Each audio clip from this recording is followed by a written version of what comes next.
নির্মলেন্দু গুণের খুব জনপ্রিয় একটি কবিতা। আমি বলছি না ভালোবাসতেই হবে, আমি বলছি না ভালোবাসতেই হবে, আমি চাই কেউ একজন আমার জন্য অপেক্ষা করুক, শুধু ঘরের ভেতর থেকে দরজা খুলে দেবার জন্য। বাইরে থেকে দরজা খুলতে খুলতে আমি এখন ক্লান্ত। আমি বলছি না ভালোবাসতেই হবে, আমি চাই কেউ আমাকে খেতে দিক। আমি হাত পাখা নিয়ে কাউকে আমার পাশে বসে থাকতে বলছি না। আমি জানি এই ইলেকট্রিকের যুগ নারীকে মুক্তি দিয়েছে স্বামী সেবার দায় থেকে।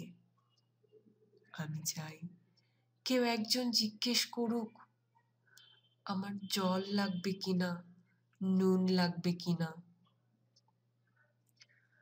পাট শাক ভাজার সঙ্গে আরো একটা তেলে ভাজা শুকনো মরিচ লাগবে কিনা।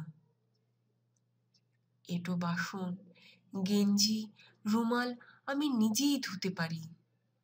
আমি বলছি না ভালোবাসতেই হবে, আমি চাই কেউ একজন ভেতর থেকে আমার ঘরের দরজা খুলে দিক, কেউ আমাকে কিছু খেতে দিক। কাম বাসনের সঙ্গী না হোক, কেউ অন্তত আমাকে বলুক, জিজ্ঞেস করুক তোমার চোখ এত লাল কেন।